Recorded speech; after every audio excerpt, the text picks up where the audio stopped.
Hello, नमस्कार, जय हिंद मेरे प्यारे लाडलों। आप सभी का मेजर कोचिंग क्लासेज के इस यूट्यूब चैनल पर हार्दिक स्वागत, क्रांतिकारी इस्तकबाल। तो आप सभी, मुझे पूर्ण विश्वास है कि बड़ी मजबूती के साथ मां भारती के लाडले लग चुके हो, कमर कस चुके हो। तो मैं कहता हूं सफलता आपके कदम चूमेगी, आज नहीं तो कल, आज नहीं तो कल। आप यूं ही अपना जोश, अपना जज्बा एग्जाम के अंतिम दिन तक यूं ही बरकरार रखिएगा। और मैं दावे के साथ कहता हूं, ऐसा जोश यदि आपका बना रहा तो आपके बदन पे वर्दी होगी, सिर पे टोपी होगी और मां बाप का चीना गर्व से छोड़ा होगा, जिसमें कोई दो राय नहीं। तो चलिएगा, अपने शुरू करते हैं क्लास। और पहला क्वेश्चन है अपने साइंस का। विद्युत का सुचालक है। विद्युत का निम्न में से विद्युत का सुचालक है। विद्युत का सुचालक है। यदि क्वेश्चन पूछे विद्युत का सर्वाधिक सुचालक, यह शानदार क्वेश्चन है। विद्युत का सर्वाधिक सुचालक कौन होता है? विद्युत का सर्वाधिक सुचालक यदि आपको पूछे तो चांदी। सर्वाधिक सुचालक कौन है? चांदी है, सिल्वर है, जिसका प्रतीक Ag होता है। सर्वाधिक सुचालक चांदी है। इनमें से कौन सुचालक है? कांच, कागज, रबड़, तांबा। तो कांच, कागज और रबड़ तीनों कुचालक है, यानी वो जिसमें विद्युत धारा प्रवाहित होती है वो सुचालक कहलाते हैं, और जिनमें विद्युत धारा प्रवाहित नहीं होती है वो कुचालक कहलाते हैं। इस क्वेश्चन का जो राइट आंसर रहेगा वो ऑप्शन नंबर डी, तांबा रहेगा। तांबा एक सुचालक है। नेक्स्ट क्वेश्चन, रक्त का थक्का जमने के लिए आवश्यक विटामिन है। Vitamin K, vitamin D, vitamin C, vitamin A, E. यानी सबसे पहले विटामिनों से रिलेटिव एग्जाम में कमी से रोग, उनका शरीर में योगदान तथा उनका रासायनिक नाम।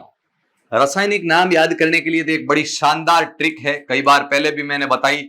रथ एक ट्रॉफी, रथ एक ट्रॉफी यदि आप याद करोगे, रेटिनोल, थायमीन, एस्कॉर्बिक अम्ल, कैल्सीफेरोल, टेकोफेरोल और फिनोक्विनोन, ये रासायनिक नाम है। अब देखो, जैसे विटामिन के है तो विटामिन के का रासायनिक नाम है फिलोक्विनोन, फिलोक्विनोन। विटामिन डी की मैं बात करूं तो विटामिन डी का रासायनिक नाम है कैल्सीफेरोल। क्या है? कैल्सीफेरोल। विटामिन सी की मैं बात करूं, विटामिन सी का रासायनिक नाम है एस्कॉर्बिक अम्ल। विटामिन सी का रासायनिक नाम है एस्कॉर्बिक अम्ल। और विटामिन ई की मैं बात करूं तो टेकोफेरोल, टेकोफेरोल।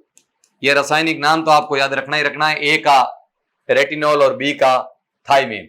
अब अपना क्वेश्चन है, रक्त का थक्का जमने के लिए सहायक कौन सा है? विटामिन ए की मैं बात करूं तो विटामिन ए जनन क्षमता को प्रभावित करने वाला विटामिन ई। विटामिन ई जनन क्षमता को प्रभावित करने वाला विटामिन है।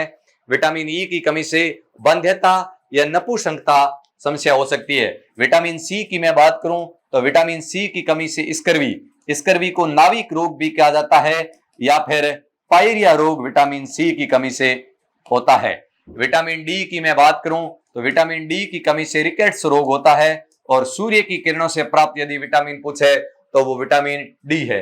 और रक्त का थक्का, रक्त स्कंदन में सहायक कौन सा विटामिन है? तो वो विटामिन के है। क्या है? विटामिन के है।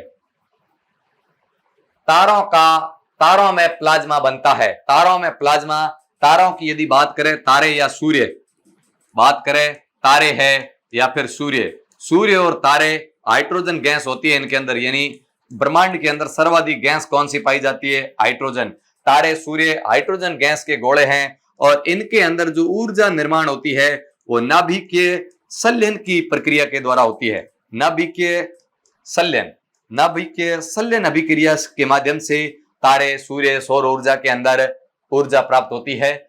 सर्वाधिक प्लाज्मा किसके कारण बनता है? तारों में निम्न तापमान के कारण, उच्च तापमान के कारण, जल की उपस्थिति के कारण, इनमें से कोई नहीं। तो तारों के अंदर जो पदार्थ की चौथी अवस्था प्लाज्मा बनती है वो उच्च तापमान के कारण बनती है। चलिएगा, नेक्स्ट क्वेश्चन आपके सामने है, बेकिंग सोडा किसका फॉर्मूला पूछ रहा है? Baking soda. बेकिंग सोडा का अर्थ होता है धावन सोडा, नहीं, खाने का सोडा, मीठा सोडा। बेकिंग सोडा यानी खाने का सोडा। बेकिंग सोडा खाने का सोडा। एक होता है धावन सोडा। क्या होता है? धावन सोडा। धोने का सोडा जिसको कहते हैं सोडियम कार्बोनेट, जिसको कहा जाता है सोडियम कार्बोनेट, जिसका फॉर्मूला होता है Na2CO3.10H2O। ये है धोने का सोडा। अपना क्वेश्चन है बेकिंग सोडा या खाने का soda, copper sulphate, sodium bicarbonate, sodium chloride, इनमें से कोई नहीं। सोडियम क्लोराइड की मैं बात करूं तो NaCl, जिसको साधारण नमक कहते हैं। क्या कहते हैं? साधारण नमक या टेबल साल्ट जिसको कहते हैं। सोडियम बाइकार्बोनेट जिसका फॉर्मूला होता है NaHCO3। तो NaHCO3 ही बेकिंग सोडा यानी खाने का सोडा, मीठा सोडा है। तो चलिएगा नेक्स्ट क्वेश्चन आपके सामने। बर्ड फ्लू, बर्ड फ्लू बीमारी जो प्रभावित करती है और फैलती है। बर्ड फ्लू किसको प्रभावित करती है और किन से फैलती है? मवेशी से, झींगा से, रेशम कीट से या मुर्गी से? तो बर्ड फ्लू, बर्ड से पता चल रहा है ये पक्षियों के अंदर होने वाला रोग है बर्ड फ्लू। तो किन के कारण फैलता है? मवेशी, झींगा, रेशम कीट या मुर्गी? तो ये मुर्गी के कारण फैलता है। और बर्ड फ्लू का जो वायरस होता है, बर्ड फ्लू रोग के लिए जो जिम्मेदार वायरस होता है वो होता है कौन सा? H5N1। कौन सा होता है? H5N1 जो होता है वो बर्ड फ्लू का जिम्मेदार वायरस होता है। चलिएगा नेक्स्ट क्वेश्चन है विद्युत प्रवाह की यूनिट है। विद्युत प्रवाह की कौन सी यूनिट है? विद्युत प्रवाह यानी विद्युत धारा। विद्युत धारा एम्पियर, कैलोरी, डेसिबल, सभी। डेसिबल की मैं बात करूं तो डेसिबल ध्वनि की प्रबलता। डेसिबल ध्वनि की प्रबलता। ध्वनि की प्रबलता की यदि पूछे तो उसका मात्रक क्या होता है? डेसिबल। प्रबलता या तीव्रता, प्रबलता या तीव्रता बोले तो डेसिबल होता है। और यदि पूछ ले ध्वनि की आवृत्ति, आवृत्ति का मात्रक यदि आपको पूछे, आवृत्ति का मात्रक तो हर्ट्ज होता है। क्या होता है? हर्ट्ज होता है। कैलोरी की मैं बात करूं तो कैलोरी ऊर्जा का मात्रक है। किसका है? कैलोरी ऊर्जा का मात्रक है। विद्युत प्रवाह की क्या है? एम्पियर। विद्युत प्रवाह यानी विद्युत धारा का मात्रक क्या है? एम्पियर। और विद्युत धारा को अमीटर के माध्यम से मापा जाता है। किसके द्वारा? अमीटर द्वारा, जिसको मापा जाता है एम्पियर। नेक्स्ट क्वेश्चन है पीतल का संयोग है, यानी पीतल किसका मिश्र धातु है? इस टाइप इस क्वेश्चन का भाव है पीतल किसका मिश्र धातु है? तांबा प्लस टिन, यानी ये कह रहा है Cu plus Sn, lead plus tin Pb plus Sn, तांबा प्लस जिंक यानी कॉपर प्लस Zn या copper plus Zn plus Sn। किसका मिश्र धातु है? कॉपर प्लस टिन की मैं बात करूं तो कॉपर और टिन से क्या बनता है? कांसा बनता है। लेड और टिन की मैं बात करूं तो लेड और टिन से फ्यूज बनता है। क्या बनता है? फ्यूज। तांबा, जिंक और टिन यदि तीनों मिलेंगे तो क्या बनेगा? तो गन मेंटल। तो किसका निर्माण होगा? गन मेंटल का होगा। जबकि यदि बात की जाए पीतल किसका मिश्र धातु है? तांबा और जिंक। यानी पीतल की तो सीधी सी ट्रिक है पिताजी, यानी पी से बना पीतल, त से बना तांबा और जी से बना जिंक। तो ये ट्रिक याद रखोगे तो आपको मिश्र धातु, और ये मिश्र धातु एग्जाम की दृष्टि से बड़े महत्वपूर्ण है। चलिएगा नेक्स्ट क्वेश्चन। कृत्रिम वर्षा निम्न में से किसका उपयोग करके कृत्रिम वर्षा करवाई जाती है? अब देखिए, यानी बरस हरी बादली बरस, यानी बादली को कभी भी बरसाया जा सकता है। इसकी भी खोज वैज्ञानिकों ने कर ली है।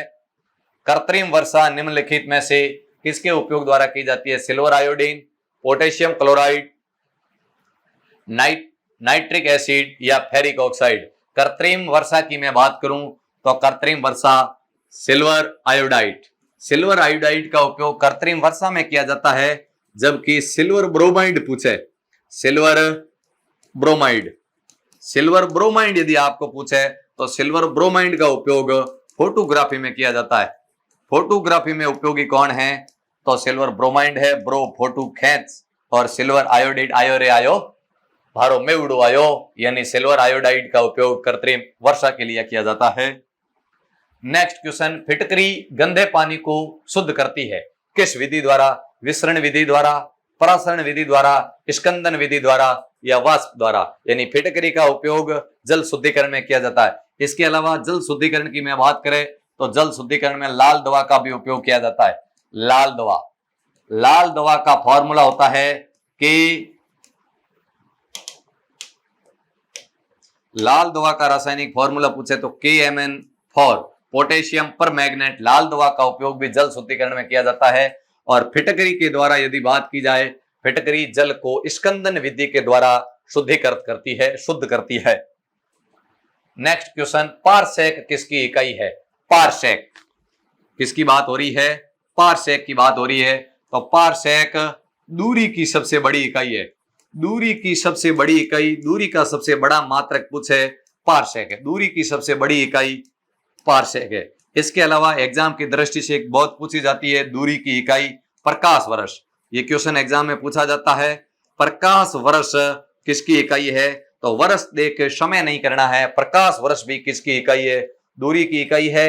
और पारसेक भी दूरी की इकाई, सबसे बड़ी इकाई है।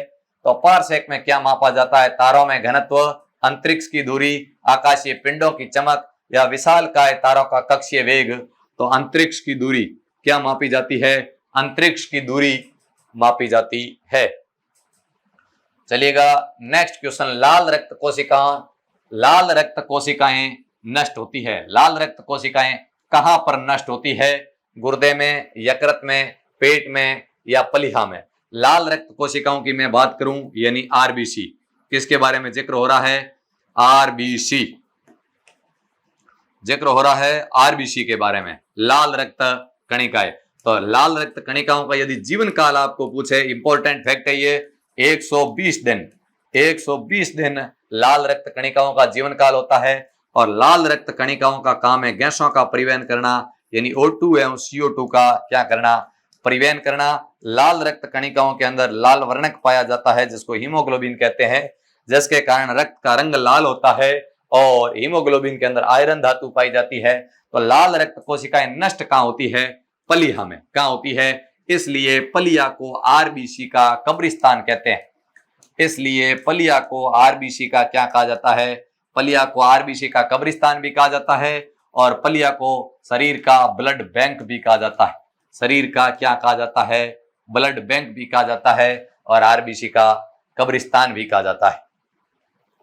चलिएगा नेक्स्ट क्वेश्चन, निम्नलिखित में से किसका अंश औसत से अधिक होने पर, औसत से अधिक होने पर भारी जल कहलाता है? यानी जल में मात्रा किसकी बढ़ जाने के कारण वो भारी जल हो जाता है? भारी जल। भारी जल का रासायनिक फॉर्मूला होता है D2O। क्या होता है? और जिसका उपयोग परमाणु भट्टी में मंदक के रूप में किया जाता है। D2O का उपयोग परमाणु भट्टी में मंदक के रूप में किया जाता है। परमाणु भट्टी में मंदक के रूप में उपयोगी कौन है? तो D2O है। किसकी मात्रा बढ़ जाने पर? ऑक्सीजन, हाइड्रोजन, ड्यूटेरियम या प्रोटियम? तो यह है ड्यूटेरियम। ड्यूटेरियम, ड्यूटेरियम की मात्रा जब बढ़ जाती है, ड्यूटेरियम यानी किसकी मात्रा बढ़ जाने पर? ड्यूटेरियम। यानी हाइड्रोजन एक दुनिया में ऐसा तत्व है जिसके समस्थानिक अलग अलग नाम से जाने जाते हैं, प्रोटियम, ड्यूटेरियम और ट्राइटियम। और यदि जल का रासायनिक सूत्र पूछे, जल, तो जल का रासायनिक फॉर्मूला होता है H2O, यानी हाइड्रोजन के 2 अणु और ऑक्सीजन का 1 अणु। और जल एक प्रकार का क्या है? जल एक प्रकार का यौगिक है। चलिएगा नेक्स्ट क्वेश्चन, साधारण नमक का रासायनिक यौगिक होता है। साधारण नमक का रासायनिक यौगिक potassium nitrate, ammonium chloride, calcium carbonate या सोडियम क्लोराइड? तो यदि मैं बात करूं कैल्शियम कार्बोनेट, कैल्शियम कार्बोनेट किसका होता है? संगमरमर। कैल्शियम कार्बोनेट संगमरमर या चौक जिसको खड़िया कहते हैं, या फिर चूना पत्थर। संगमरमर, चौक या चूना पत्थर कैल्शियम कार्बोनेट होता है, जिसका फॉर्मूला होता है CaCO3। और सोडियम क्लोराइड NaCl क्या होता है? NaCl, जिसको साधारण नमक या टेबल साल्ट कहा जाता है। साधारण नमक या क्या कहा जाता है? जिसको साधारण नमक या टेबल साल्ट कहा जाता है। तो ये साधारण नमक सोडियम क्लोराइड है। नेक्स्ट क्वेश्चन, मानव शरीर के किस भाग में हिप्पेरिन नामक प्रोटीन का उत्पादन होता है? हिप्पेरिन प्रोटीन। हिप्पेरिन प्रोटीन का शरीर में काम है रक्त का थक्का न बनने देना। रक्त थक्का न बनने देना। रक्त थक्का न बनने देने में सहायक है कौन? हिप्पेरिन। और यदि मैं बात करूं प्रोथ्रोम्बिन, प्रोथ्रोम्बिन तथा फाइब्रोजिन, प्रोथ्रोम्बिन तथा फाइब्रोजिन, प्रोथ्रोम्बिन तथा फाइब्रोजिन नामक प्रोटीन है, यह रक्त स्कंदन यानी रक्त का थक्का बनाने में सहायक है, और जबकि हिपेरिन प्रोटीन रक्त का थक्का बनने से शरीर के अंदर रोकती है, और इसका स्रावण कहाँ होता है, तो इसका स्रावण यकृत में होता है, और यकृत को शरीर की रासायनिक प्रयोगशाला कहते हैं। यकृत को शरीर की क्या कहते हैं, शरीर की रासायनिक प्रयोगशाला। शरीर की रासायनिक प्रयोगशाला किसे कहते हैं, तो रासायनिक प्रयोगशाला यकृत को कहते हैं। नेक्स्ट क्वेश्चन आपके सामने, पादप कोशिका किसके अभाव के कारण पशु कोशिका यानी जंतु कोशिका से अलग होती है, यानी पादप कोशिका किसके कारण अलग होती है। एक तो होती है कोशिका भित्ति। अब समझिएगा, यहां पादप कोशिका जंतु कोशिका से किसके कारण अलग होती है। ऑप्शन है राइबोसोम, केंद्रक, तारक केंद्र, सूत्रकणिका। दो फैक्ट आपको याद रखना है, एक होती है कोशिका भित्ति। कोशिका भित्ति पादप कोशिका के अंदर तो उपस्थित होती है, जबकि जंतु कोशिका के अंदर उपस्थित नहीं होती है। कौन, कोशिका भित्ति। जबकि तारक केंद्र या इसका दूसरा नाम होता है तारक काय। तारक केंद्र, तारक काय, जिसको इंग्लिश में कहते हैं सेंट्रोसोम। क्या कहते हैं, सेंट्रोसोम। ये केवल पादप कोशिका में उपस्थित होता है, केवल जंतु कोशिका में। किसमें होता है, केवल जंतु कोशिका में उपस्थित कौन सा कोशिकांग है, तो वह तारक काय या सेंट्रोसोम है। तो यह तारक काय है जो पादप कोशिका को जंतु कोशिका से अलग करता है। राइबोसोम की मैं बात करूं तो राइबोसोम को प्रोटीन की फैक्ट्री कहते हैं। राइबोसोम को प्रोटीन की क्या कहा जाता है, फैक्ट्री कहा जाता है। प्रोटीन की फैक्ट्री कहा जाता है। चलिएगा नेक्स्ट क्वेश्चन, अब अपने सामने है मैथ।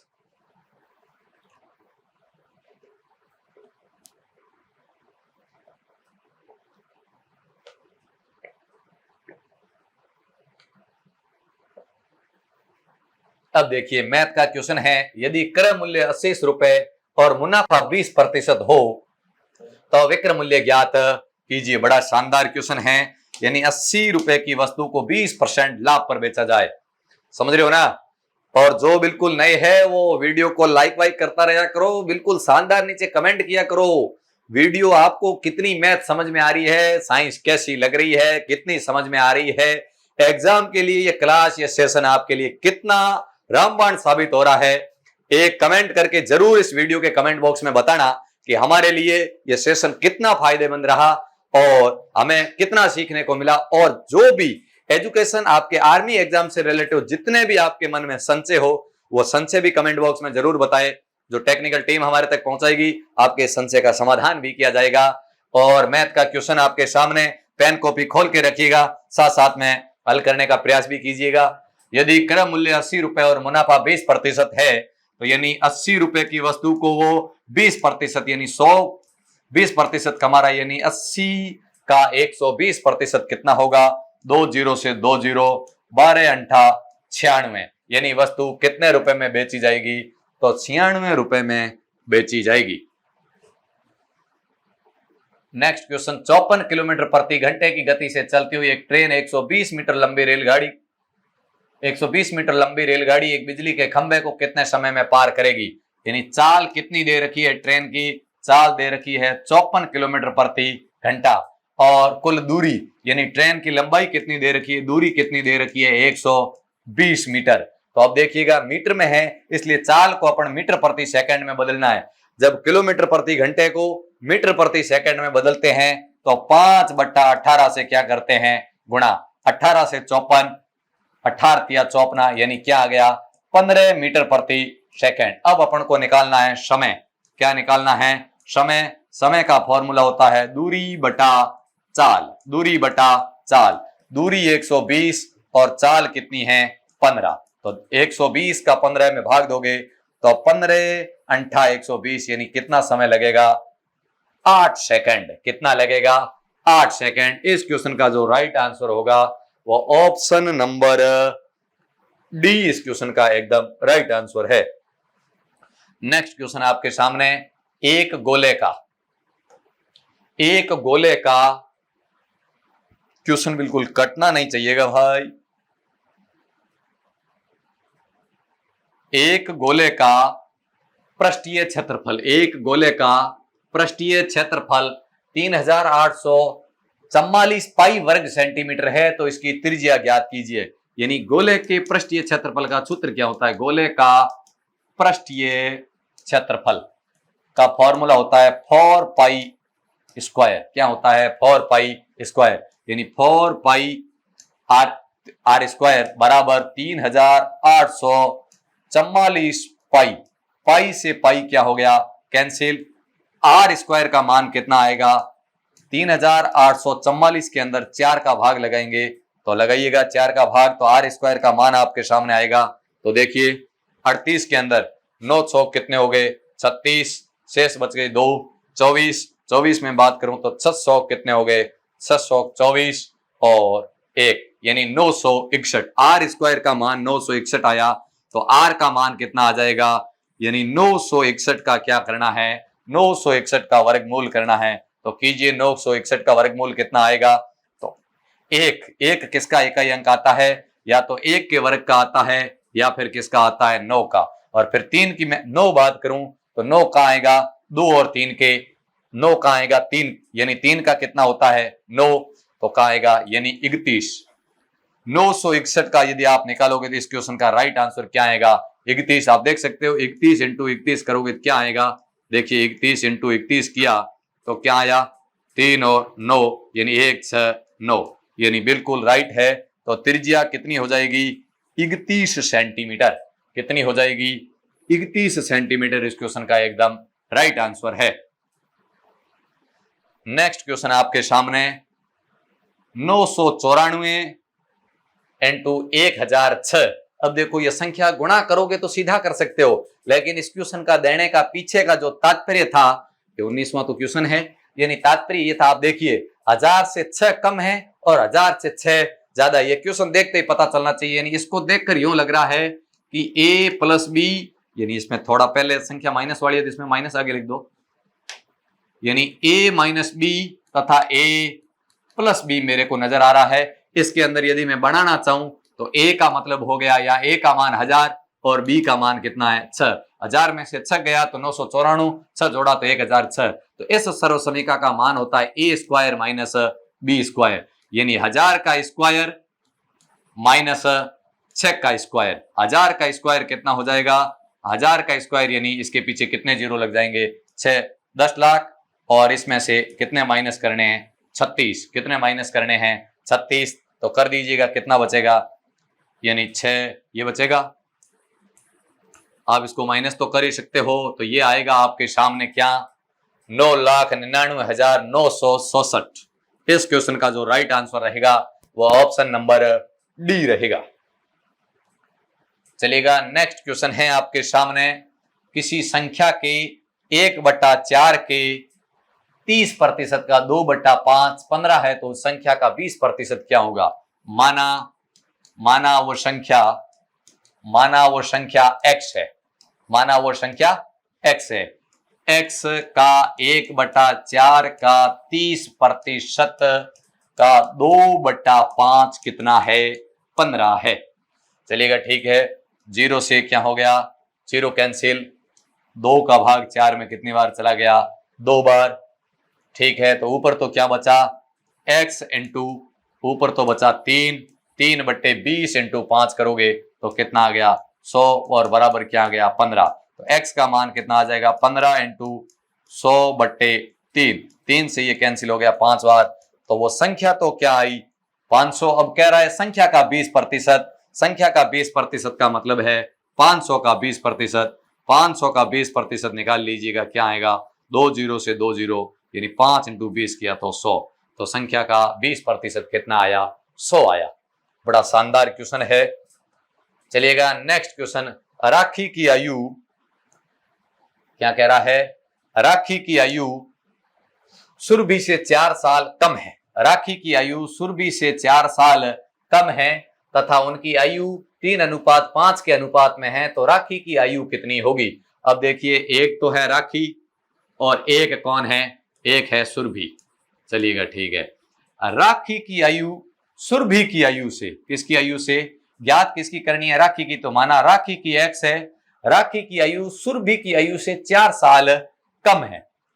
राखी की आयु 4 साल क्या है, सुरभि की आयु से कम है। तो राखी की यदि x है तो सुरभि से उसकी 4 साल कम है, तो सुरभि की x मान लेते हैं, या फिर राखी की 4 माने तो सुरभि की 4 साल ज्यादा है, राखी की कम है, तो सुरभि की क्या बन गई, x प्लस 4 बन गई। एक ही बात है, राखी यदि x है, राखी की आयु सुरभि से 4 साल कम है, इसका मतलब सुरभि की ज्यादा है, तो सुरभि की हो गई x प्लस 4, और उनकी आयु का अनुपात 3:5 है।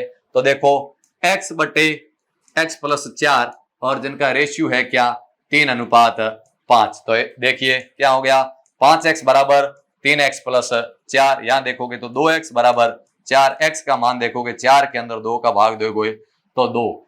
अब क्या पूछ रहा है, राखी की आयु कितनी है, राखी की आयु 3:5 में है, तो राखी की आयु कितनी है, यदि 2 और 6 नहीं है, 5 और यहां हो गया कि अच्छा 12 कितना हो जाएगा, देखिएगा, बिल्कुल बिल्कुल बिल्कुल, मैंने देखा कहां दिक्कत हो रही है। अब देखिए ये हो गया 5x और सामने क्या आ गया, 3x प्लस 12, 3x 3 इंटू 4 करोगे तो क्या आएगा 12, 3x इधर गया तो 2x बराबर 12, x का मान निकालोगे 12 बट्टे 2 यानी कितना आ जाएगा 6, x का मान 6 और राखी की आयु अपन ने x मानी, यानी राखी की आयु कितना वर्ष है, राखी की आयु 6 वर्ष है। कितना वर्ष है, 6 वर्ष है। चलिएगा नेक्स्ट क्वेश्चन है आपके सामने, दो पाइप ए और बी एक टैंक को क्रमशः 6 मिनट और 7 मिनट में भर सकते हैं। दोनों पाइपों को बारी बारी से 1-1 मिनट के लिए खोला जाता है, तो वो कितने समय में टैंक को भरेंगे। अब देखिए ए और बी दो पाइप है, ए 6 मिनट के अंदर भरता है और बी कितने मिनट में भरता है, बी 7 मिनट में भरता है। इनका लसअप लीजिएगा, कितना आया 42, यानी इसकी कार्य क्षमता 7 है तो इसकी कार्य क्षमता कितनी हो गई 6। अब क्या कह रहा है, दोनों पाइपों को बारी बारी से 1-1 मिनट के खोला जाता है तो कितने समय में टैंक को भर देंगे। अब देखो कुल टैंक की क्षमता कितनी है, कुल टैंक की क्षमता 42 है। जब दोनों 2 मिनट के अंदर, यानी 2 मिनट के अंदर कुल कितना पानी आ रहा है, 7 और 6 कितने हो गए 13, प्रत्येक 2 मिनट में 13 पानी आ रहा है, प्रत्येक 2 मिनट में, तो 2 मिनट में 13, 13×3 = 39, यानी 6 मिनट, 2-2 मिनट के 3 बंडल, यानी 6 मिनट के अंदर कितने मिनट में, आप सीधा इसको सोचोगे 6 मिनट के अंदर तो कितना लीटर पानी आ गया, 39 लीटर पानी आ गया है, कितने 6 में। उसके बाद क्या कह रहा है अगला, जैसे ही 6 यानी पहला दूसरा यानी बारी बारी से ये खुल चुका है, अब 7वां जब खोलेंगे कितना लीटर पानी चाहिए, 3 लीटर 7 में से, यानी 6 मिनट पूरे और 3/7। इस कहानी को आप समझिएगा। इस टाइप के क्वेश्चन आए तो बिल्कुल कुछ भी नहीं सोचना है, आपने इस बात का पता कर लिया कि कुल जो कार्य क्षमता है वो 42 है, बारी बारी से खोल रहा है, 1 मिनट 7, अगले मीटर में 6, यानी 2 मिनट में 13 लीटर पानी आया, तो 6 मिनट के अंदर कितना आएगा, 2 मिनट 13 आ रहे हैं तो 6 के अंदर कितना आ गया 39 लीटर पानी आ गया। अब कितना, और पहले 1 नंबर पे ये खोला, 2 नंबर पे ये, 6 में ये खुल चुका है, अब बारी किसकी है, इसकी है, तो 6 मिनट तो पूरे लग चुके हैं। अब कितना पानी लेगा वो, यानी 7 में से 3 लेगा, 7 में से कितना लेगा 3, तो ये लिखा हुआ है 6 सही 3/7, 6 सही 3/7 इस क्वेश्चन का एकदम राइट आंसर होगा। चलेगा नेक्स्ट क्वेश्चन, एक ट्रेन एक बिजली के खंबे को 5 सेकंड में पार करती है, यदि ट्रेन की लंबाई 120 मीटर हो तो बताइएगा 180 मीटर लंबे प्लेटफॉर्म को पार करने में कितना समय लेगी। एक ट्रेन बिजली के खंबे को, जब ट्रेन बिजली के खंबे को पार करे तो मतलब ट्रेन खुद पार हो रही है, यानी ट्रेन की लंबाई कितनी है, एक तो ट्रेन की चाल निकाल लीजिएगा, ट्रेन की क्या निकालनी है चाल, 120 मीटर को वो कितने में पार कर रही है, 5 में पार कर रही है, तो चाल निकाल लीजिएगा, 2 शेष कितने बच गए 20, यानी 24 मीटर प्रति सेकंड ट्रेन की क्या है चाल है। अब क्या कह रहा है 180 मीटर लंबे प्लेटफॉर्म को पार करने में कितना समय लगेगी। जब प्लेटफॉर्म को पार करेगी, ट्रेन और प्लेटफॉर्म दोनों की दूरी को पार करेगी, समय कितना लगेगा, यानी 24 चाल का दूरी में भाग देंगे तो कितना हो गया 300/24, 300 क्या हो गया 24, 300/24 हो गया। और 300 के अंदर जब अपन ने किसका भाग दिया, जब यदि 4 का भाग देते हैं तो क्या आ जाता है 75 बट्टे क्या आ जाता है 6, 75 बट्टे 6 आ जाता है। और अब यदि 3 का भाग दे तो क्या आ जाता है 25/2। 25/2 का मतलब है 25 बट्टे क्या आ गया अपने सामने 2। 180 मीटर लंबे प्लेटफॉर्म को पार करने के लिए वो कितना समय लेगी, तो वो लेगी 12 सही 1/2 सेकंड। यानी ऑप्शन आपके सामने सही नहीं दिख रहा है, ये ऐसे लिखा हुआ है, ए ऑप्शन इस प्रकार लिखा हुआ है 12 सही 1/2 सेकंड। और अगला क्वेश्चन है 7 सही 1/2 सेकंड। अगला है 7 सही 1/2 सेकंड। और अगला है 3 सही 1/3 सेकंड। तो इस क्वेश्चन का जो राइट आंसर है वो ऑप्शन नंबर ए राइट है। 12 सही 1/2 सेकंड इस प्लेटफॉर्म को पार करने के लिए ये ट्रेन समय लेगी। मेरे हिसाब से क्वेश्चन आपको आराम से समझ में आ गया होगा, क्योंकि पहले जब आज खंबे को पार कर रही थी तो ट्रेन खुद यानी खुद की लंबाई 120 5 सेकंड में कर रही है, तो 24 की रेस है, फिर 24 की स्पीड से चाल से प्लेटफॉर्म को पार करेगी। दोनों की दूरी 300/24 को सोल्व करोगे तो 12.5 या 12 से 1/2 आएगा। अब क्या है, सबसे लंबा बांस कितने मीटर का होगा जिसे 100 वर्ग मीटर वर्गाकार क्षेत्र में रखा जा सकता है। यानी बड़ा शानदार लाजवाब क्वेश्चन क्या है, एक वर्ग का क्षेत्रफल दे रखा है, कितना वर्ग का क्षेत्रफल दे रखा है, वर्ग का क्षेत्रफल दे रखा है 100। तो भुजा क्या आएगी, भुजा क्या आएगी √100 यानी कितनी आएगी 10 मीटर। भुजा क्या आएगी 10 मीटर। अब लंबे से लंबा बांस जब भी रखा जाता है, यानी कोई भी वस्तु के अंदर लंबी वस्तु कब रखी जा सकती है, जैसे ये 10x10 का, यानी इस कॉर्नर से इस कॉर्नर जब कोई किसी भी रखेंगे तो सबसे लंबी होगी, यानी ये क्या कहलाएगा, उसका विकिरण कहलाएगा। तो वर्ग का विकिरण, वर्ग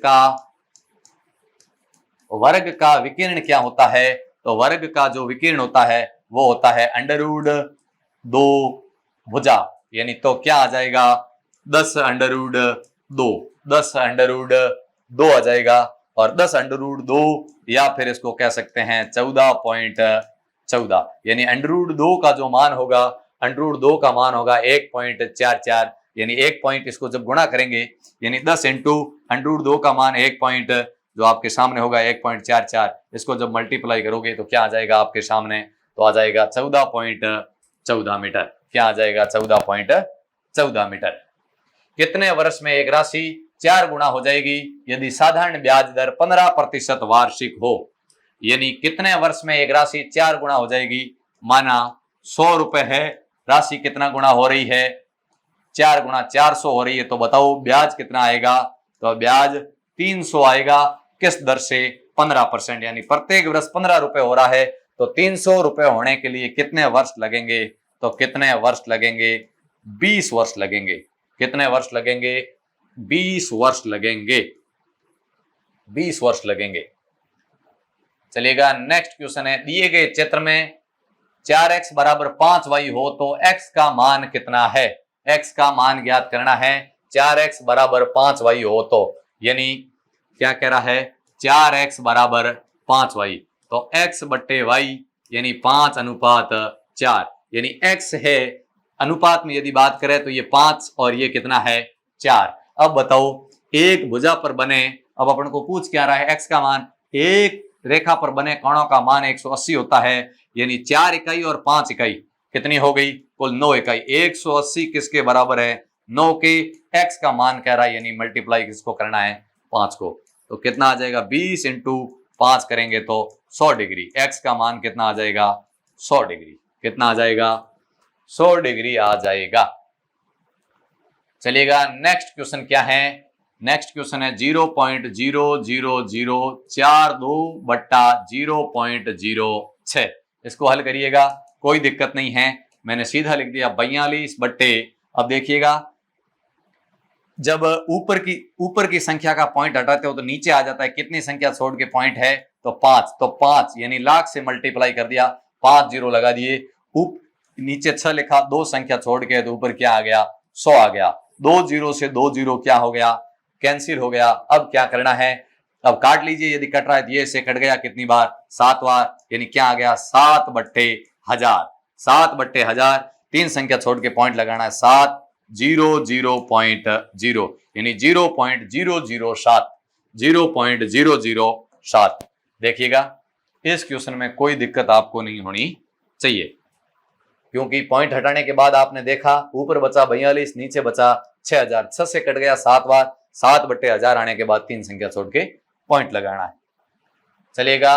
अब क्या कह रहा है, 3/16 का 3/8 प्लस, यानी ये बोर्ड मास का क्वेश्चन है, ये है 3/16 का 3/8 प्लस 1/2 का मान क्या होगा। सबसे पहले का को हल करना है।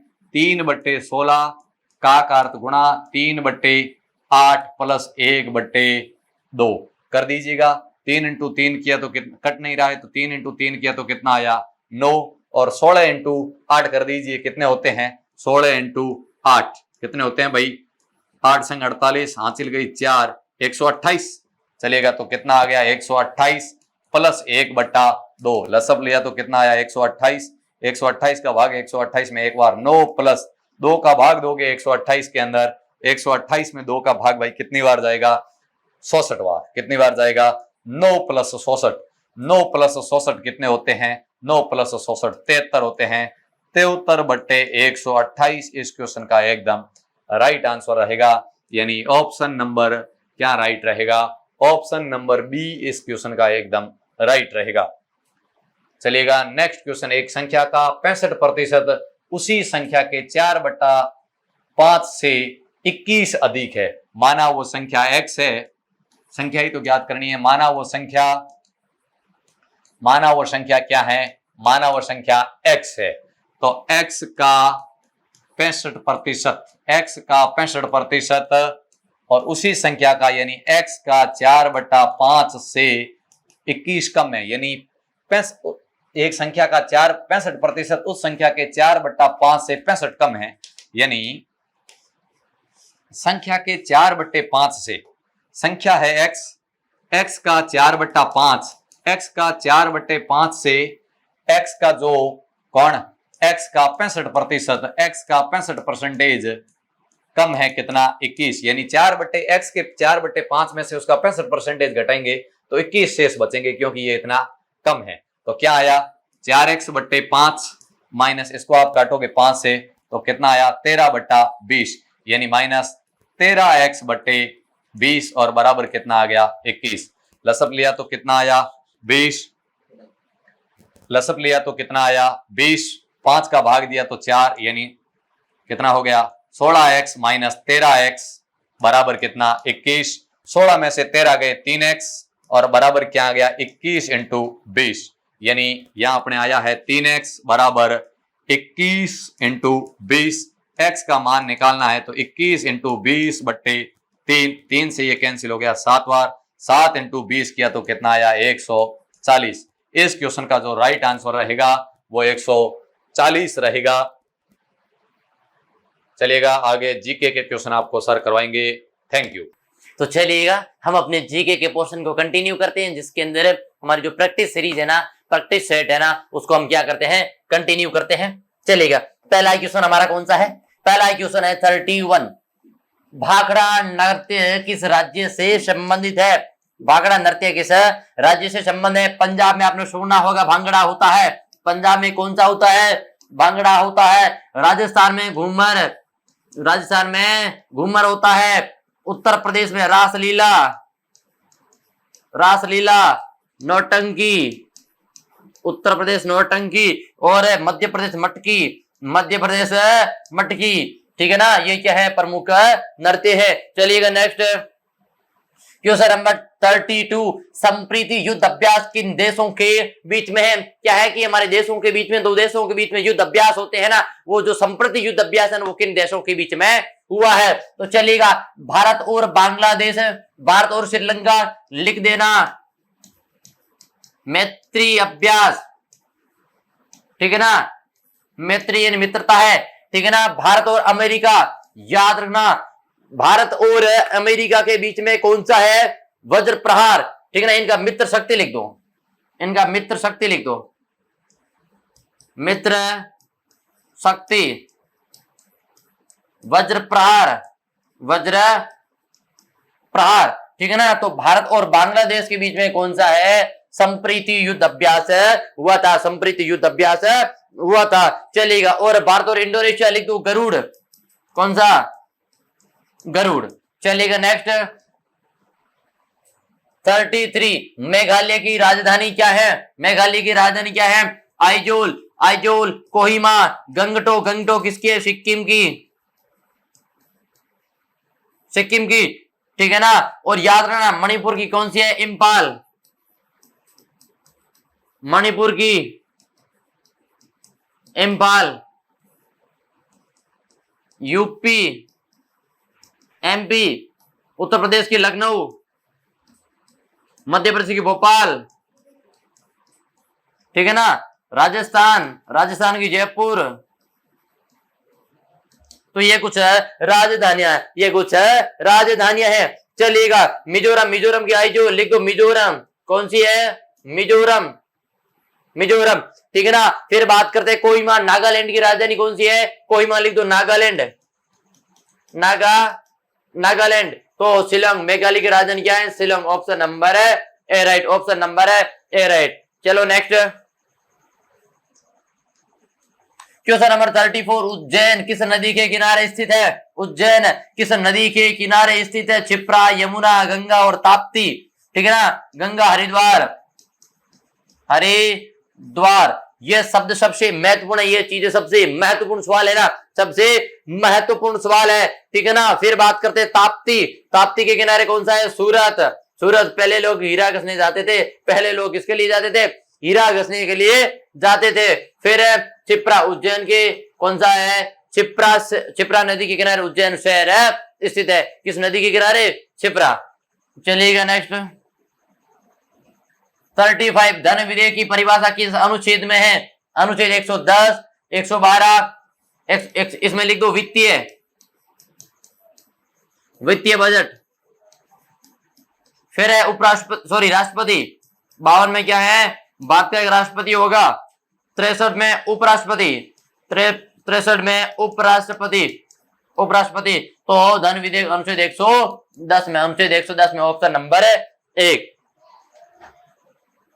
चलिए नेक्स्ट क्वेश्चन नंबर 36, राजस्थान के वर्तमान में मुख्यमंत्री कौन है, राजस्थान के वर्तमान में मुख्यमंत्री कौन है, भजन लाल शर्मा किससे है, बीजेपी, यूपी के योगी आदित्यनाथ, डॉक्टर मोहन यादव एमपी के, भूपेंद्र पटेल गुजरात के, भूपेंद्र पटेल कहां के है, गुजरात के है। चलेगा नेक्स्ट 37, विश्व की सबसे बड़ी नहर कौन सी है, विश्व की सबसे बड़ी नहर कौन सी है, स्वेज नहर। कैस्पियन सागर विश्व की सबसे बड़ी झील, विश्व की सबसे बड़ी झील लिख दो, विश्व की सबसे ताजे पानी बड़ी झील, विश्व की ताजे पानी की बड़ी झील, ताजे पानी की बड़ी झील। फिर बात करते हैं बैकॉक, बैकॉक याद रखना विश्व की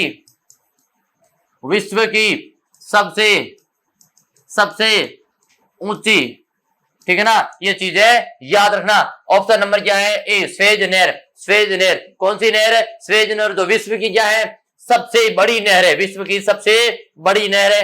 चलेगा नेक्स्ट क्वेश्चन नंबर 38, कौन सा उपनाम जयपुर से संबंधित नहीं है, हमारा जो जयपुर है राजस्थान की राजधानी जयपुर है, उसका कौन सी उपमा नहीं दी है, याद रखना कौन सा है, भारत का पेरिस तो है, बिल्कुल राइट बात है। गुलाबी नगर भी है, पूर्व का पेरिस है, लेकिन बंगाल का शोक नहीं है, बंगाल का शोक नहीं है। कौन सा है, बंगाल का शोक दामोदर नदी को कहते हैं, किसे कहते हैं, दामोदर नदी को। तो लिख दो बिहार का शोक किसे कहते हैं, बिहार का शोक किसे कहते हैं, कोसी नदी, किसे कहते हैं, कोसी नदी। और कोसी नदी है ना, लिख दो रास्ता बदलती है, रास्ता बदलती है, सबसे ज्यादा रास्ता बदलती है। चलिएगा नेक्स्ट 39, रविशंकर का संबंध किस वाद्य यंत्र से है, रविशंकर का संबंध किस वाद्य यंत्र से, बिस्मिल्लाह खान सनाई, बिस्मिल्लाह खान, ठीक है ना। और बांसुरी, बांसुरी कौन है, पन्नाराम, ठीक है ना। फिर तबला, सबसे महत्वपूर्ण चीज कौन सी है, तबला, दगड़दुम दगड़दुम, ये क्या है, तबला है, ठीक है ना, ये क्या है, तबला है। और तबला का व्यक्ति का नाम आपको बताना है, ठीक है ना। और सितार, रविशंकर क्या है, सितार वादक है, रविशंकर है क्या है, सितार वादक है, ठीक है ना, चलेगा। क्वेश्चन नंबर 40, गेट का मुख्यालय कहां पर स्थित है, ठीक है ना, बेंगलुरु, ISRO, ESRO, ठीक है ना, यूरोपीय अंतरिक्ष, यूरोपीय अंतरिक्ष वाला मैटर है, ठीक है ना, चलो ये सही नहीं है, ये सही नहीं है। फिर जेनेवा, जेनेवा कहां पर है, स्विट्जरलैंड, स्विट्जरलैंड, जेनेवा कहां पर है, स्विट्जरलैंड के अंदर स्थित है। तो गेट का मुख्यालय कहां पर है, जेनेवा के अंदर स्थित है। इसमें है ISRO, Indian space research organisation, और इसमें क्या है, यूरोपियन, ठीक है ना। 41, भारत की संसद को क्या कहते हैं, भारत की संसद को ड्यूमा, रूस की, ड्यूमा रूस की, याद रखना। और ब्रिटेन की पार्लियामेंट, ब्रिटेन की पार्लियामेंट, डाइट जापान की, डाइट जापान की, और अमेरिका की, अमेरिका की संसद को क्या कहते हैं, कांग्रेस, क्या कहते हैं, कांग्रेस कहते हैं। चलो एक बार इनकी राजधानी अभी साथ में लिख दो, रूस, रूस की राजधानी मास्को, रूस की मास्को, भारत की नई दिल्ली, भारत की नई दिल्ली। फिर ब्रिटेन, ब्रिटेन की लंदन, लंदन, टेम्स नदी, टेम्स नदी। डाइट जापान, जापान की राजधानी टोक्यो, टोक्यो। फिर अमेरिका, अमेरिका की Washington DC, Washington, Washington DC, Washington DC सही लिख दो भाई थोड़ा, वाशिंगटन है डीसी, वाशिंगटन, वाशिंगटन डीसी, ठीक है ना। फ्रांस की राजधानी, फ्रांस की राजधानी पेरिस, फ्रांस की राजधानी पेरिस। ऑस्ट्रेलिया की राजधानी कैनबरा, ऑस्ट्रेलिया की राजधानी कैनबरा। न्यूजीलैंड की राजधानी, न्यूजीलैंड, न्यूजीलैंड राजधानी है वेलिंगटन, न्यूजीलैंड की राजधानी वेलिंगटन। चलेगा next question number 42, question number 42, Australia का राष्ट्रीय पशु क्या है, ऑस्ट्रेलिया का राष्ट्रीय पशु कंगारू, ऑस्ट्रेलिया का राष्ट्रीय पशु कौन सा है, कंगारू। बाघ किसका है, भारत का है, बाघ किसका है, भारत का है। जो राष्ट्रीय पशु है वो सभी राष्ट्रीय पशु अपने को याद करने ही करने हैं। ऑस्ट्रेलिया है ना, ऑस्ट्रेलिया की राजधानी दोबारा लिख दो, कैनबरा, कैनबरा। सबसे छोटा महाद्वीप, सबसे छोटा महाद्वीप, सबसे छोटा महाद्वीप। चलिएगा नेक्स्ट 43, मैकमोहन रेखा किन देशों की अंतरराष्ट्रीय सीमा है, जो मैकमोहन रेखा है वो किन देशों की अंतरराष्ट्रीय सीमा है, भारत और चीन की, भारत और चीन की। भारत पाकिस्तान की रेड क्लिफ, रेड क्लिफ रेखा, रेड क्लिफ रेखा। पाकिस्तान और अफगानिस्तान की डूरंड, डूरंड रेखा, पाकिस्तान और अफगानिस्तान की डूरंड रेखा। चलेगा नेक्स्ट 44, विश्व की सबसे ऊंची मीनार कौन सी है, कुतुब मीनार। स्थापना किसने की है, कुतुबुद्दीन ऐबक, कुतुबुद्दीन ऐबक। कार्यपूरा, कार्यपूरा किसने किया है, इल्तुतमिश, किसने किया है, इल्तुतमिश ने कार्य पूरा किया है, ठीक है ना। बुर्ज खलीफा, स्टार रोम स्टेडियम, फिर वेटिकन सिटी प्लेस लिख दो। सबसे बड़ी है भाई, सबसे बड़ी है तो कुतुब मीनार, कुतुब मीनार। लेकिन याद रखना विश्व की पूछी है ऊंची मीनार, तो एक चीज याद रखना, जब कुतुब मीनार ऑप्शन में हो तो कुतुब मीनार, और बुर्ज खलीफा हो तो बुर्ज खलीफा। ये दोनों ऑप्शन मैंने साथ में इसी दिए ताकि आप कंफ्यूज में ना हो। ये दोनों ऑप्शन आपके साथ में कतई भी नहीं आएंगे। भारत की भी है, भारत की ऊंची मीनार है, भारत की ऊंची मीनार है। चलेगा क्वेश्चन नंबर अपना लास्ट है, जैन धर्म व 16 महाजनपदों व मगध साम्राज्य के वंशों की चर्चा करनी है। चलेगा नेक्स्ट, एक बार इनकी चर्चा कर लेते हैं। चलो कुछ महत्वपूर्ण चीज है, सबसे पहले बात करते हैं जैन धर्म 16 महाजनपद, वहां पर वंश, तो वंश लिख दो सबसे पहले, मगध, ठीक है ना। मगध के अंदर वंश कौन कौन सा है? शिशु, सॉरी, सबसे पहला लिख दो हर्यक वंश, हर्यक वंश, शिशुनाग वंश, शिशुनाग वंश, नंद वंश, मौर्य वंश, मौर्य वंश। मैं पूरे वंश लिखा रहा हूं, सातवाहन, शुंग, ठीक है ना, शुंग। फिर बात कर लो गुप्त, गुप्त। इनके संस्थापक लिख दो एक बार, मगध, हर्यक, बिंबिसार, बिंबिसार, शिशुनाग, शिशुनाग वंश, शिशुनाग, नंद, महापद्मानंद, महापद्मानंद, मौर्य, चंद्रगुप्त मौर्य, चंद्रगुप्त मौर्य, सातवाहन, सिमुख, सोंग, पुष्यमित्र, पुष्यमित्र, सोंग, गुप्त, श्रीगुप्त, श्रीगुप्त। 16 महाजनपद लिख दो, 16 महाजनपद लिख दो, कका, कुक्कू, अब,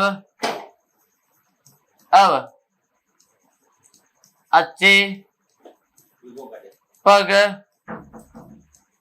मम्मशु, ये है महाजनपद। लिख दो इनके नाम, कंबोज, काशी, कंधार, कुरु, अवंती, वज्जी, अंग, ठीक है ना, अंग, अवंती हो गया, अंग। देखो कक्का, कुक्कू, अव, अच्छे, पग, मम्ममसु, ए, व, अंग, वज्जी, ठीक है ना। और अवंती, अंगी राजधानी कौन सी है? चंपा। किस नदी के किनारे? मालिनी नदी के किनारे, ठीक है। फिर अरे यार, मालिनी नदी के किनारे,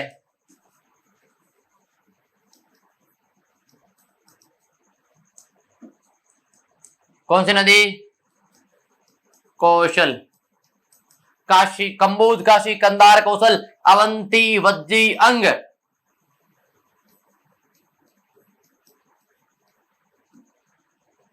कौन सा है? यहां पर वापिस वे, यहां पर वापिस वे, चेदी, पांचाल, गांधार, गांधार, मगध, मगध, सूरसेन, मत्स्य, ठीक है। चलो अवंती, कंबोज, काशी, कंधार, कौशल, अवंती, वज्जी, अंग।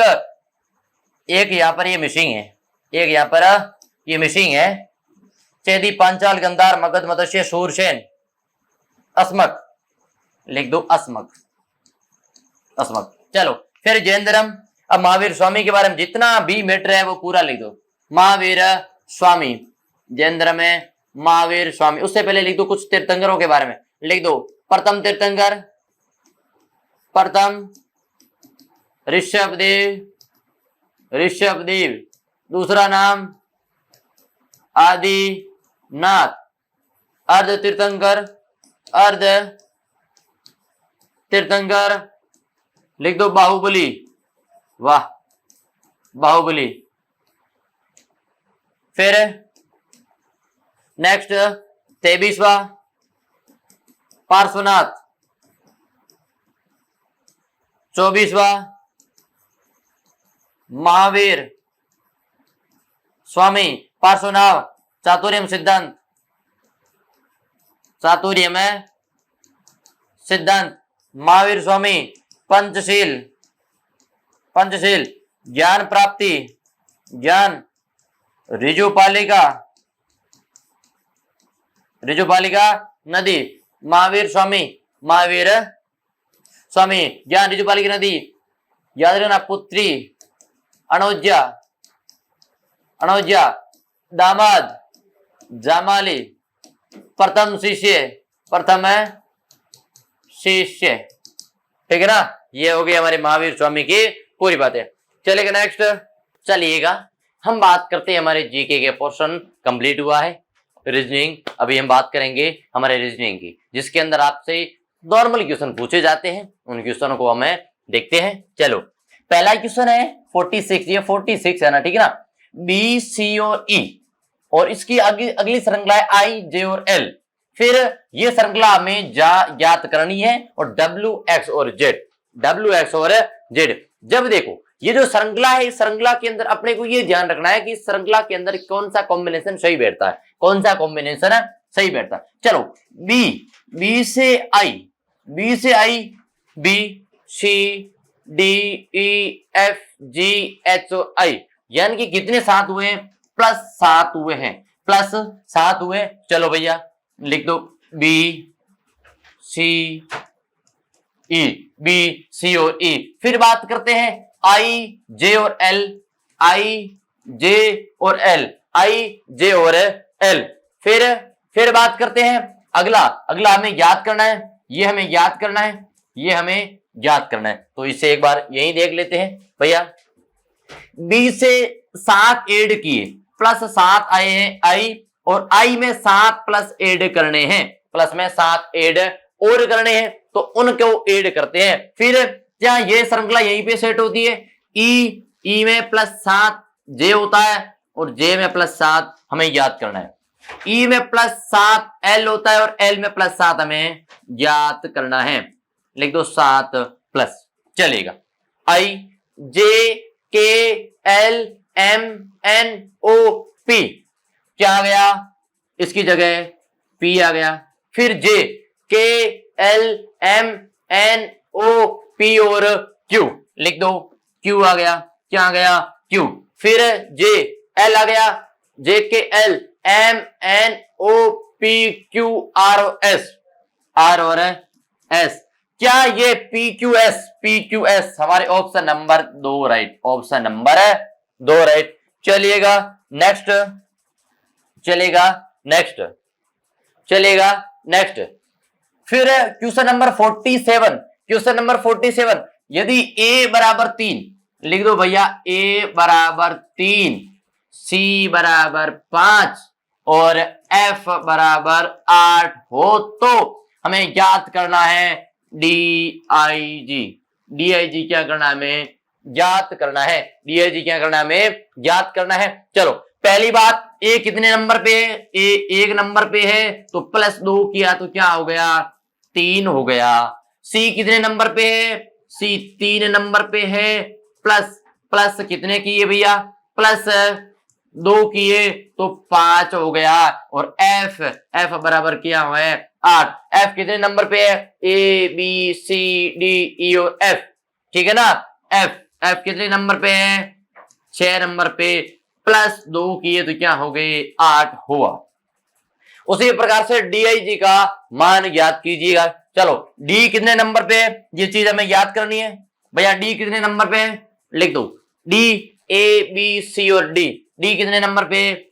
4 नंबर पे। आई, ए, बी, सी, डी, ई, एफ, जी, एच, आई कितने नंबर पे? 9।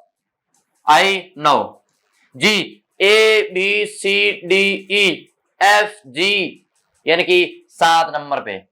कितने नंबर पे है? 7 नंबर पे। चलो, अब देखो 4 हमें ऐड कितने करने हैं? सभी में +2 ऐड करने हैं, तो लिख दो +2 4 में 2 हो गए 6, 9 में 2 हो गए 11 और 7 में 2 हो गए 9। हमें ये चीज लिखनी है, ठीक है ना। चलो, 6 और ये हो गए 11। अब इन चीजों को ऐड करते हैं। 11 और 9 कितने होते हैं? 11 और 9 कितने होते हैं भैया? 20 होते हैं। और 20 और 6 कितने होते हैं? 26 होते हैं। Option number A right, option number A right, 26 हमारा आंसर होगा। समझ में आएगा? हो गया आसानी से, क्योंकि बहुत धीमी गति से हम चल रहे हैं। चलो नेक्स्ट क्वेश्चन। नेक्स्ट क्वेश्चन क्या कहता है 48, रोहित की माँ संजय की माँ। चलो लिख दो रोहित। ऐसे क्वेश्चन में टाइम वेस्ट नहीं करना, सीधा लिख के जाना। रोहित है, रोहित की जो माँ है, रोहित की जो माँ है वो संजय की माँ। तो यहां पर लिख दो ये संजय की माँ, संजय की माँ, संजय की माँ की पुत्री है। इसकी माँ की ये क्या है? पुत्री है। इसकी माँ की ये क्या है? पुत्री है। तो हमें ये चीज ध्यान रखना कि संजय का रोहित से संबंध, इनका संबंध याद करना है। इनका क्या करना है? संबंध याद करना है। चलो याद करते हैं, इनके संबंध में कोई इश्यू नहीं है। चलो रोहित की मम्मी है, वो रोहित की जो मम्मी है ना वो संजय की माँ, संजय की माँ की पुत्री है। तो संजय की माँ की पुत्री यानी कि इसकी माँ, ये जो माँ है आपकी माँ, आप खुद पर मान लो आपकी माँ है, आपकी माँ। आपकी माँ किसकी पुत्री है? आपकी नानी की, आपकी नानी की। तो नानी का बेटा कौन हो गया? मामा हो गया। नानी का बेटा कौन हो गया? मामा हो गया। तो बताइएगा संजय का रोहित से संबंध, संजय रोहित का क्या है? मामा है। संजय रोहित का क्या है? मामा है। Option number A right, option number A. समझ में आया भाई? देखो रोहित आप लिख दो आप, ठीक है ना। रोहित कौन है? कि आप हो, आप हो गए रोहित। आपकी माँ यानी आपकी माँ, ठीक है ना। फिर आपकी जो माँ है ना वो किसकी पुत्री है? आपकी नानी की पुत्री है। और ये जो नानी है ना वो किसकी माँ है? संजय की माँ है। किसकी माँ है? संजय की। तो आपके नानी का बेटा आपका क्या लगता है? मामा लगता है। और मामा आपके क्या रोहित से क्या संबंध है? मामा ही संबंधित है। चलिएगा नेक्स्ट क्वेश्चन नंबर 49, जिस प्रकार मनोविज्ञान मनोभाव से संबंधित है। भैया मनोविज्ञान, मनोविज्ञान, मनोविज्ञान क्या करती है?